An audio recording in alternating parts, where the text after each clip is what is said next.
I am 104 years old, and fruit, not medicine, not discipline, not even genetics, is the single most misunderstood tool for keeping blood sugar stable that exists on this planet. People hear that, and they immediately think sugar. They think sweetness means danger. They think fruit is something you have to be careful with, something you measure and portion and feel guilty about. And I understand why they think that, because that is exactly what they have been taught. But what they have been taught is not the full story. It is not even close to the full story. And the distance between what people think they know about fruit and what is actually true is exactly where most people lose their health, one dessert at a time. Let me start with what everyone gets wrong. When people think about blood sugar, they think about sweetness. They think sweet equals glucose, glucose equals spike, spike equals damage. So they cut fruit. They choose the cookie over the mango, because at least the cookie is not pretending to be healthy. But that reasoning is built on a fundamental misunderstanding of how the body actually processes food. Sweetness is not the variable that matters. The variable that matters is the entire biochemical package that comes with the sweetness. In fruit, real whole fruit comes with a package so sophisticated that modern science is still reverse engineering what it does inside the human body. The first layer most people miss is fiber. Not just that fiber exists, but what fiber actually does at the cellular level when it meets sugar. When you eat a ripe piece of fruit, the sugars inside that fruit are not free. They are bound up inside a matrix of soluble and insoluble fiber. Inside, cell walls made of pectin and cellulose, inside structures that your digestive system has to physically break apart before any sugar can enter your bloodstream. This mechanical delay is not a minor footnote. It is the entire difference between a blood sugar spike and a slow, controlled, sustained release of energy. The fruit is essentially its own delivery system. It comes prepackaged with a mechanism that protects you from the very sugar it contains, but it goes even deeper than that. The soluble fiber in fruit, particularly the pectin found in apples, pears, and berries, does something that almost nobody talks about.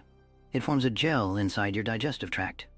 Literally, a viscous, gel-like substance that coats the intestinal wall and physically slows the absorption of glucose. This is not a metaphor. This is not a general principle.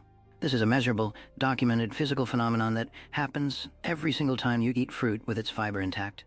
That gel is doing the work of a medication, except it is free, it has no side effects, and it came inside the food itself. And here's what most people miss about that gel. It does not just slow sugar absorption from the fruit you are eating, it slows sugar absorption from everything else you ate before it and everything you will eat after it.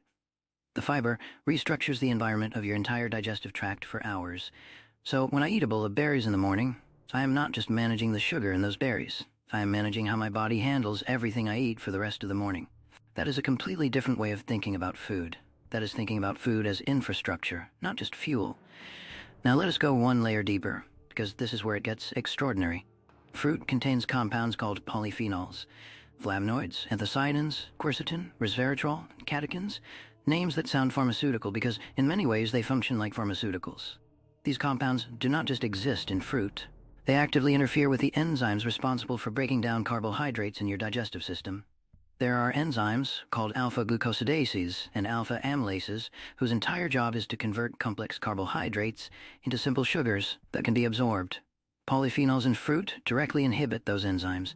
They slow down the machinery of sugar conversion, and this is the same mechanism targeted by certain diabetic medications. Fruit does it naturally, for free, in every bite.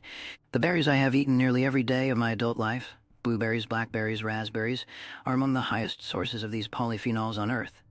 A handful of blueberries contains enough anthocyanin to measurably reduce post-meal blood glucose in clinical studies, not theoretically, measurably, in controlled human trials.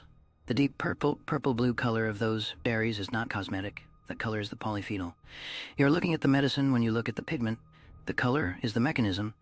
But the real power is in understanding what happens chronically, over years, over decades, when these compounds are present in your system consistently.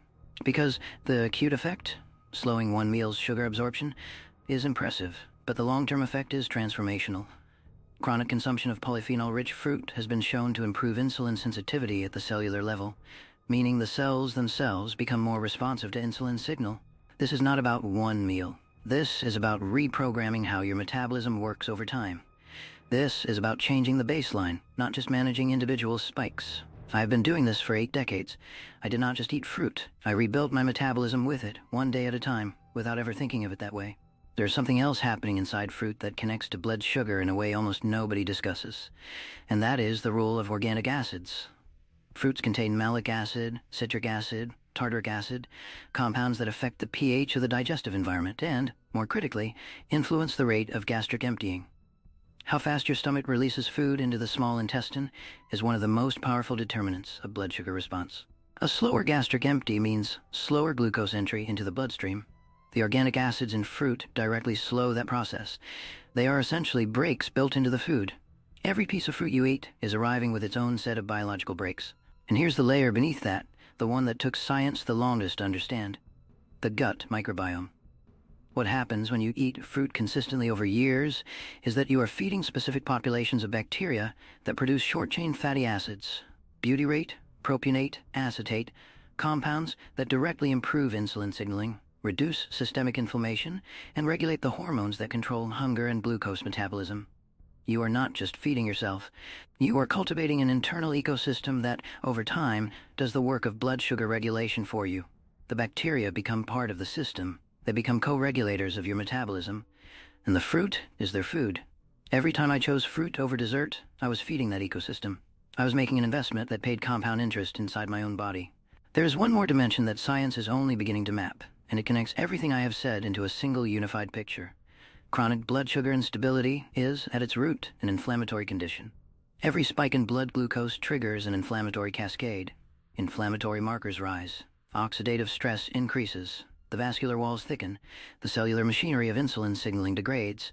Inflammation and blood sugar dysfunction feed each other in a loop that, left unchecked, accelerates aging at the molecular level. Telomeres shorten faster. Mitochondrial function declines.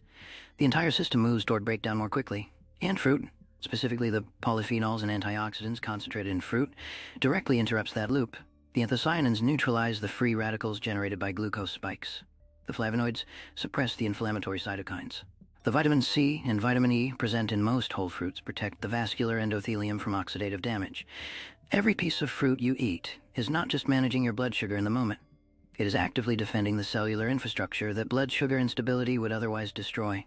That is why the conversation about fruit and blood sugar is ultimately a conversation about how fast you age, how long your systems hold, and whether the decades ahead of you will be functional ones. Now here is what separates understanding this from actually using it. Because knowing the mechanisms is useless if you do not translate it into practice. The practical power of this knowledge is in understanding which fruits matter most and how to use them strategically. Berries are the apex. Blueberries, blackberries, raspberries, strawberries. Highest polyphenol content, highest fiber relative to sugar, lowest glycemic impact. If you're going to choose one category of fruit to make a daily non-negotiable, berries are that category. They work on every layer simultaneously. Fiber, polyphenols, organic acids, microbiome support. Apples and pears are next, and the reason is pectin. The gel-forming soluble fiber in these fruits is exceptional. But here the rule is critical. You must eat the skin. The skin is where the majority of the polyphenols live. A peeled apple is a sugar delivery vehicle. An apple with its skin is a blood sugar management tool. The difference is not small. The skin changes the entire biochemical character of the food. Cherries deserve particular attention because they contain compounds that many do not associate with metabolic health. Anthocyanins in cherries have been shown to reduce markers of insulin resistance. They also influence adiponectin, a hormone that regulates glucose uptake in muscle tissue. When muscle tissue takes up glucose more efficiently, less glucose stays circulating in the blood. Cherries are working on a hormonal level, not just a digestive one. Citrus fruits carry hesperidin and naringenin, flavonoids with demonstrated effects on blood sugar regulation, inflammation reduction, and vascular health. The white pith inside an orange or grapefruit, the part people discard because they think it is just padding, is where hesperidin concentrates. That pith is not waste. It is part of the medicine. The practical application is simpler than people want it to be. When the craving for something sweet arrives, and it always arrives because that craving is biological and it is not going away, you have a choice between a dessert that delivers sugar with nothing else and a fruit that delivers sweetness wrapped in everything I just described. The fruit satisfies the craving through the same pathway. The sweetness receptors respond, the dopamine releases, the satisfaction arrives. But the metabolic aftermath is completely different. One path spikes you and drops you and leaves you craving again within the hour. The other path gives you sustained energy, feeds your microbiome, inhibits your carbohydrate digesting enzymes, forms a protective gel in your intestine, and slowly, steadily, over months and years, makes your insulin more sensitive and your metabolism more resilient. This is not about deprivation. I want to be clear about that. I've never felt deprived. I chose fruit over dessert because fruit is genuinely more satisfying to me now, not because I disciplined myself into that preference, but because once your body experiences the difference between a real blood sugar spike and a gentle sustained rise, once your cells recalibrate to what it feels like to be properly nourished, rather than temporarily flooded with simple sugar, your preferences actually change. The body is not your enemy in this. The body wants to be stable. The body prefers stability once it has experienced it. You just have to give it the experience long enough for the preference to form. I have watched 4 generations of people in my family navigate their health. I have watched what happens when people choose convenience and sweetness without the biochemical package that makes sweetness safe. And I have watched what happens when people choose the fruit. The difference is not subtle after decades. The difference is everything. Your blood sugar is not just a number on a test. It is the rhythm your body lives in every single day. Keep that rhythm stable and everything downstream benefits. Your energy, your cognition, your sleep, your weight, your inflammation, your vascular health, your cellular aging. Destabilize it chronically and everything downstream suffers. The fruit is not a minor choice. Across a lifetime, the fruit is one of the most important choices you make. 104 years. Every morning, berries. Every afternoon, an apple with the skin. Every time the dessert was offered, I thought about what I just told you. Not out of fear, not of knowledge. Because once you understand what is happening inside the food and inside your body, the choice becomes obvious. The fruit is not the sacrifice. The fruit is the reward.